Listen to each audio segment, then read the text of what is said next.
قائم رہیں گے. آپ کے پاس جو ہتھکنڈے ہیں, ان غریب ملازمین کا کیا قصور ہے کہ آپ ان کو پریشرائز کر رہے ہیں کہ وہ کروڑ 1.5 کروڑ 10 کروڑ آپ جرمانہ کر دیں گے کہ پروگرام نہ ہونا دیا جائے؟ کیوں نہ ہونے دیا جائے؟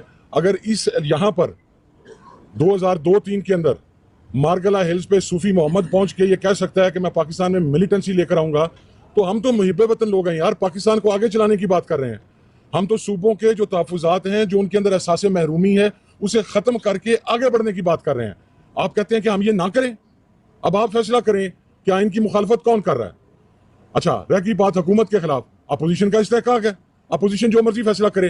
ہم آپ کو لڈو کے ڈبے دینے کے لیے تو نہیں بیٹھے ہوئے اپوزیشن کے اندر, ہم آپ کو مٹھائیاں دینے کے لیے تو نہیں بیٹھے. پارلیمنٹ کا فلور آپ استعمال نہ کرنے دیں, وہاں پر آپ شب خون ماریں رات کے اندھیرے کے اندر, پارلیمنٹ کو ڈریگ کر کے ان پارلیمنٹیرینز کو اٹھا کے لے کے جائیں, اس کے اوپر کمیٹی بنائیں, اس کی فائنڈنگز نہ پانے دیں. اسٹینڈنگ کمیٹی ہیومن رائٹس کا ایجنڈا آپ ریوائز نوٹس کے ذریعے تبدیل کر دیں. آج 10 دن ہو گئے ہیں, اسپیکر چیمبر کو لکھا گیا ہے کہ میری میٹنگ مجھے دوبارہ دیں. 26 کے میسکر کے حوالہ سے, اڈالہ جیل کے حوالہ سے مجھے میری اسٹینڈنگ کمیٹی کی میٹنگ نہیں کرنے دی جا رہی. پارلیمنٹ میں آپ ہمیں نہ بولنے دیں, سڑکوں پر آپ ہمیں نہ بولنے دیں, سیمینارز میں آپ ہمیں نہ بولنے دیں, بند کمروں میں آپ ہمیں نہ بولنے دیں. آپ آخر چاہتے کیا ہیں؟ آپ پھر کہہ دیں کہ ہم پاکستان چھوڑ دیں, جب مار دیں پھر آپ ہمیں. آپ کس حد تک جمہوریت کی آواز کو دبا سکتے ہیں؟ یہ جمہور کی آواز ہے, یہ پاکستان کے عوام کی آواز ہے. ہم اس آواز کے ساتھ جو ہماری بساط ہے, ہم ہارڈ کور ملیٹنٹس نہیں ہیں. اگر شاید ہم نے بھی اسلحہ اٹھایا ہوتا, اگر شاید ہم بھی ریاست کی ریٹ کو اسلحہ اٹھا کے چیلنج کرتے, تو پھر شاید ہمارے ساتھ مذاکرات کر لیے جاتے. خدا کا واسطہ واپس ہو جائیں, آگے ہو جائیں. ہمارا قصور یہ ہے کہ ہم قلم کے ذریعے, دانشوروں کے ذریعے, ہم ایک محب وطن پاکستانی ہوتے ہوئے ہمارے گھروں میں لاشیں ہیں. کیا ہمارا پاکستان پر حق نہیں ہے؟ ہمارے خاندانوں کے خاندان مائگریشن کے اندر شہید ہو گئے. کیا ہم سے بڑھ کر کو پاکستانی ہے؟ آپ یہ کہیں کہ آواز نہیں بلند ہو سکتی. بھائی جان, آواز تو بلند ہوگی, پروگرام بھی ہوگا انشاءاللہ. آگے جو مقدر ہے وہ دیکھی ڈٹھی جائے گی, سانوں کو پرواہ کوئی نہیں. ٹھیک ہے یار, بات ہوگی, اور کیا رہے. 100% اس کو سپورٹ کرتا ہوں. آئین ایک سماجی معاہدہ ہوتا ہے اسٹیٹ اور عوام کے درمیان, اس کی انٹرپریٹیشن سپریم کورٹ کرتی ہے. ہم سپریم کورٹ کی بلڈنگ میں کھڑے ہیں, یہاں وکیل رہتے ہیں, وہ ہمارے ساتھ ہیں. اگر تو ہم اس آدمی سے جتنی دفعہ یہ صوبائی وزیر بنا ہے, قومی اسمبلی کا ممبر بنا ہے, ان سے ہم سے 10 دفعہ, کم سے کم 5 دفعہ حلف اٹھایا گیا ہے کہ اگر آئین کو خطرہ ہوا ہم پریزرو کریں گے, پروٹیکٹ کریں گے, اور اس کی دفاع کریں گے. میں اس اسٹیج سے, میں قانونی زبان تو نہیں سمجھتا, سپریم کورٹ کے ججز, اسلام آباد ہائی کورٹ کے ججز ہماری بات سن رہے ہوں گے. ان کی عدالت میں ہماری اپیل سمجھیں, ہماری کیا سمجھیں, ریفرنس سمجھیں کہ اگر ہم یہ کام غلط کر رہے ہیں, ہمیں, ہمارے اپوزیشن لیڈر ہیں, یہ ہمارے ایکس وزیر اعظم ہیں, ہم یہ غلط کام چھوڑ دیں. اور اگر ہم صحیح کام کر رہے ہیں تو آج اس وقت ہمارا ان لوگوں کے خلاف FIR ہے. وہ مجسٹریٹ جو یہاں بیٹھا ہے, وہ پولیس کا بڑا افسر جو یہاں بیٹھا ہے, یا جو ISI MI کے بہادر میجر یہاں پھر رہے ہیں, یہ ہمارا ان کے خلاف FIR ہے کہ وہ ہمیں آئین کے دفاع سے روک رہے ہیں. ہم یہ مقدس جنگ لڑیں گے, ڈنکے کی چوٹ پہ لڑیں گے. کل ہم یہاں آئیں گے, کسی نے ہوٹل گرانا ہے, کسی نے کسی کو پکڑنا ہے, ہمیں بگانا ہے. ہماری غیر آئینی, غیر جمہوری قوتوں کے خلاف اس الائنس نے لڑنے کا اعلان کیا ہے. ہم یہ لڑائی جمہوری انداز میں لڑیں گے. وہ کیوں خفا ہے اس سے, میں معافی چاہتا ہوں کہ یہ الائنس وہ الائنس ہے جو خود بنا ہے. میں کسی پہ الزام نہیں لگاتا. پاکستان میں جتنے الائنسز بنے ہیں وہ یار لوگوں کے بنائے ہوئے ہوتے تھے. IGI, پتہ نہیں کیا بلا, بہت سارے نام تھے. ایک جنون الائنس بن رہا تھا 2006 میں لندن میں. اس کو سبوٹاج, یہ اتنے بڑے خطرناک لوگ ہیں, اتنی خطرناک ہے اپنے ارادے میں, اس کو خراب کرنے کے لیے انہوں نے ہمارے ایک متحدہ پارٹی کو NRO دے کے 9000 کرمنل کیسز جدا کیے تھے. 9000, جو 6 صدی عیسوی کا بادشاہ بھی نہیں کر سکتا. ہم یہاں بادشاہی نہیں مانیں گے کسی کی بھی. ادارے ہمارے ہیں, افواج ہمارے ہیں, سپاہی ہمارے ہیں. میں سپاہیوں سے کہتا ہوں, یہاں کے IGs وغیرہ سے کہتا ہوں. جنرل ڈیگال یورپ کا بہت بڑا آدمی تھا, پھر فرانس کا, خاص کر یورپی یونین بنانے میں اس کا رول تھا. جنرل ڈیگال کے خلاف اسٹوڈنٹ نے تحریک شروع کی.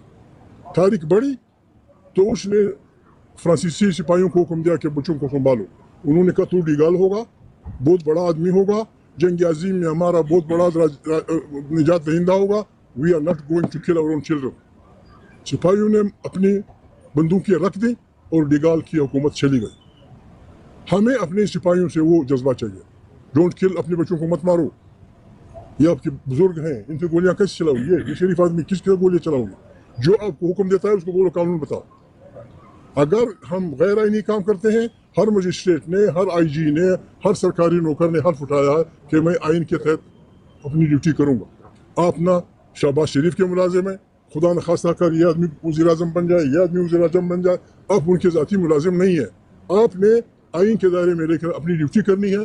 اگر کوئی میجر آپ سے کہتا ہے انکار کر دیں, اور اگر آپ نہیں کریں گے میں تو یہی کہوں گا, پیچھے وہ ہماری بڑی پارٹی ہے, خاقان والی ہمارے دوست ہے, ہم ہر اس مجسٹریٹ کا نام لکھنا چاہیے, ہر اس پولیس سپاہی افسر کا نام لکھنا چاہیے جو ان غلط کاموں میں ملوث رہا. ان کو اس کمال کی سزا ملے گی. God bless you. اچھا خان صاحب یہ بتائیں, عابد رضا صاحب, سوری جی میں ٹی وی پروگرام میں تھا, یہ سارے ابھی پہنچا ہوں. ٹی وی کا پروگرام ہم نے ارینج کر دیا. مجھے ابھی پتہ لگا کہ کل کا کوئی ایشو آ گیا ہے. شاید خاقان عباس صاحب اور عمر ایوب صاحب نے بات کی ہے. ہمیں سمجھ نہیں آ رہا ہے کہ ہم کیا ایک لافل کنٹری میں رہ رہے ہیں, کیا کوئی ہم جو یہاں یہ کانفرنس کر رہے ہیں اس کا تو بنیادی موضوع ہی آئین ہے, اور ہم سمجھتے ہیں کہ اس وقت ہم جو قومی یکجہتی کے لیے یہ سب کچھ کر رہے ہیں کہ قومی ایجنڈا بنائیں اور وہ قومی ایجنڈے ہم اپنے ملک کے ساتھ رکھیں. دیکھو اس وقت بلوچستان جل رہا ہے, بلوچستان میں اس وقت جو ہے نا علیحدگی پسند تحریکیں زور و شور سے کام کر رہی ہے.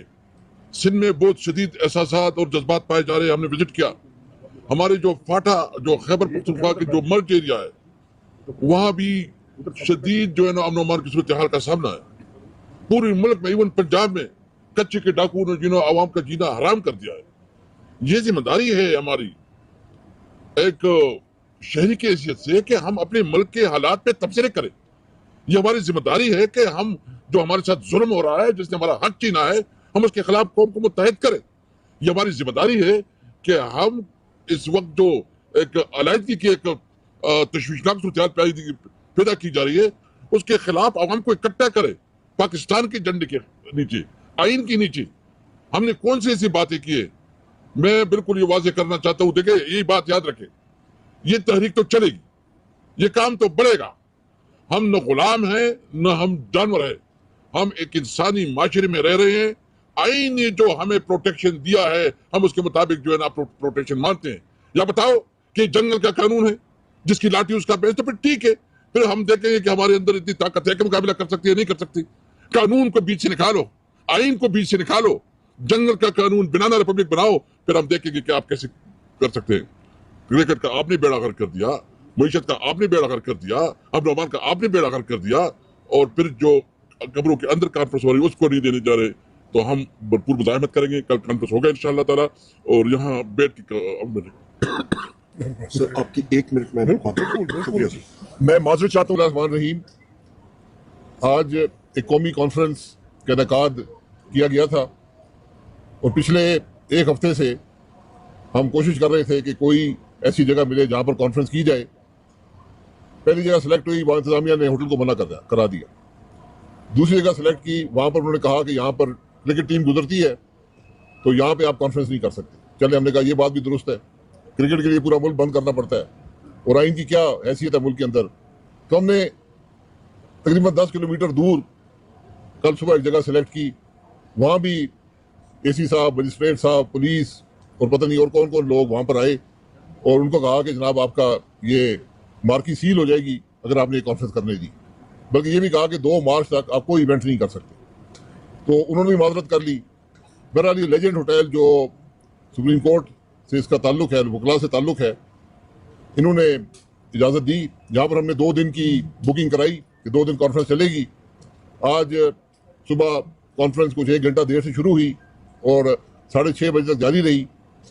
وہاں پر میڈیا کے حضرات بھی آئے, وہاں پر سول سوسائٹی کے لوگ, دانشور اور وکلاء حضرات نے, اور کچھ سیاسی تقاریر بھی, سیاسی لیڈروں نے بھی تقاریر کی, اور وہاں پر ایک بڑی سیر حاصل گفتگو ملک کے معاملات پر اور ملک میں آئین کی بالادستی اور قانون کی حکمرانی پر بات ہوئی.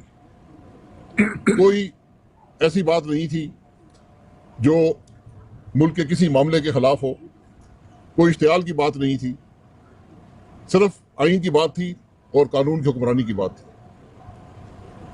اور یہ ملک کا دارالحکومت ہے. ایک حکومت آج وجود میں ہے جو آئین کے نام سے گھبراتی ہے, جو ایک کانفرنس سے گھبراتی ہے. یہ کانفرنس بند کمرے میں تھی, یہ کوئی سڑک پر نہیں تھی, یہاں کوئی لاکھوں ہزاروں لوگوں کی شرکت نہیں تھی, چند سو افراد تھے جو ایک آڈیٹوریم میں تھے. لیکن حکومت یہ بھی برداشت نہ کر سکی اور کانفرنس بند ختم ہونے کے بعد پہلے دن کی جو کانفرنس تھی اس کے بعد یہاں پر ہمیں ہوٹل انتظامیہ نے بتایا کہ یہاں پر انٹیلیجنس کے لوگ تھے یا انتظامیہ کے لوگ تھے, جو بھی تھے, انہوں نے آ کر دھمکی دی ہے ہوٹل والوں کو کہ اگر آپ نے کانفرنس کی تو آپ پہ کروڑوں کا آپ پہ جرمانہ بھی ہوگا اور آپ کو بند بھی کر دیا جائے گا. حالانکہ یہ ہوٹل جو ہے یہ وکلاء کے لیے ہے, یہ ان کو سہولت مہیا کرتا ہے اور اس کا تعلق کچھ سپریم کورٹ کے ادارے سے بھی ہے. لیکن اس کے باوجود ہمیں کہا گیا کہ کل آپ کانفرنس یہاں پر نہیں کر سکتے اور ہوٹل نے اپنی مجبوری کا اظہار کیا ہے. ہم نے ہوٹل سے کہا کہ جناب آپ نے 2 دن کی بکنگ ہم نے کی ہوئی ہے, ایک قومی کانفرنس ہے, کوئی اشتعال کی بات یہاں پر نہیں ہے, ملک کی بات ہوتی ہے, آئین کی بات ہوتی ہے. اگر کسی نے آپ کو دباؤ ڈالا ہے تو ہمیں لکھ کر دے دیں کہ جناب یہ کانفرنس آپ اس وجہ سے نہیں کر سکتے کہ یہ جرم آپ نے کیا ہے. اس کانفرنس کے میزبان اچکزئی صاحب اور میں ہیں, اور لیکن بدقسمتی سے ہوٹل انتظامیہ مجبور نظر آتی ہے. تو ہم نے یہ فیصلہ کیا ہے کہ انشاءاللہ کل یہ کانفرنس ضرور ہوگی. یہ ہمارا حق ہے, یہ ہمارا آئینی حق ہے, اور نہ صرف آئینی حق ہے, ہم بات بھی آئین کی کر رہے ہیں. یہ اس حکومت کی کمزوری اور ناکامی کی سب سے بڑی دلیل ہے کہ آج یہ آئین کے نام سے گھبراتے ہیں, یہ کانفرنس سے گھبراتے ہیں. آج جو میرے خیال میں 20-25 ارب روپیہ لگا کر جو اشتہار اخبارات میں دیے گئے ہیں, ان کی حقیقت یہ ہے کہ آج وہ حکومت جو اربوں کے اشتہار لگاتی ہے آج ایک کانفرنس سے خائف ہے, ایک کانفرنس سے خوف زدہ ہے. یہ اس کی ٹوٹل پرفارمنس ہے. تو پھر باقی آپ سوچ لیں کہ آج ملک کی حقیقت کیا ہے, ملک کے معاملات کیا ہیں, ملک کی حکومت کی حالت کیا ہے. یہ بدنصیبی ہے, اور یہ حکومت 2 بڑی جماعتوں پر مشتمل ہے جو پچھلے 50 سال سے پاکستان میں حکمرانی کرتے ہیں. ہم بھی ان جماعتوں میں شامل رہے ہیں. لیکن آج بدنصیبی ہے کہ جمہوریت کی بات کرنے والے, آئین کی بات کرنے والے آج جمہوریت اور آئین کے نام سے خائف ہیں, ڈرے ہوئے ہیں. آج صرف اقتدار کی ہوس میں یہ حکومتیں قائم ہیں, ان کا کوئی تعلق ملک کے معاملات سے نہیں ہے, ہر قیمت پر اقتدار میں رہنا چاہتے ہیں. یہ آج ملک کی حقیقت ہے. لیکن ہمارا فیصلہ یہ ہے کہ انشاءاللہ یہ کانفرنس کل ضرور ہوگی. بسم اللہ الرحمن الرحیم. جناب محترم ہمارے بزرگ محمود خان اچکزئی صاحب, جناب محترم شاہد خاقان عباسی صاحب سابق وزیر اعظم پاکستان, جناب سابق اسپیکر اسد کیسر صاحب, اور پاکستان کے خواتین و حضرات, السلام علیکم. آج یہاں پہ جس ہوٹل میں ہم لوگ پریس کانفرنس کرنے جا رہے ہیں, اسی ہوٹل میں آج بہترین کانفرنس اچکزئی صاحب نے اور شاہد خاقان عباسی صاحب نے اسپانسر کی اور کرائی. پاکستان کی سالمیت کے اوپر, پاکستان میں آئین کی بقا کے لیے, پاکستان کے مستقبل کے لیے باتیں ہوئیں. وکلاء نے, دانشوروں نے اور سیاستدانوں نے یہاں پہ باتیں کی, پاکستان کو مضبوط کرنے کی بات کی. اور جس طرح کہ شاہد خاقان عباسی صاحب نے بات کی کہ ہم سب جمہوری لوگ ہیں, یہاں پہ یہ پرائم منسٹر آف پاکستان رہ چکے ہیں, اسپیکر نیشنل اسمبلی رہ چکے ہیں, فیڈرل منسٹر رہ چکے ہیں, parliamentarian, senior parliamentarian, chairman party, اور پاکستان کو مضبوط کرنے کے لیے ہم لوگ باتیں کر رہے ہیں. اور یہاں پہ ہوٹل کی انتظامیہ نے آ کے ہمیں بات کی, انہوں نے کہا جی کہ اپنی مجبوری کا اظہار کیا کہ جی ہم لوگوں پہ پریشر ہے. پوچھا کہ کس چیز کا پریشر, کون پریشر دے رہا ہے, کہ جی آپ سمجھدار لوگ ہیں, آپ سمجھ جائیں. تو پھر جو سمجھدار آدمی ہوتا ہے وہ سمجھتا ہے کہ یا تو آجوج ماجوج ہوگا, یا پھر فرشتے ہوں گے, یا انٹیلیجنس ایجنسیز کے لوگ ہوں گے, کوئی نہ کوئی تو ہوگا جو ان کو پریشرائز کر رہا ہے. ہم نے ان کو ڈیمانڈ دی ہے کہ جی آپ ہمیں لکھ کے دیں. اس چیز کو ہم لوگ شدید الفاظ میں اس کو رد کرتے ہیں, اور کل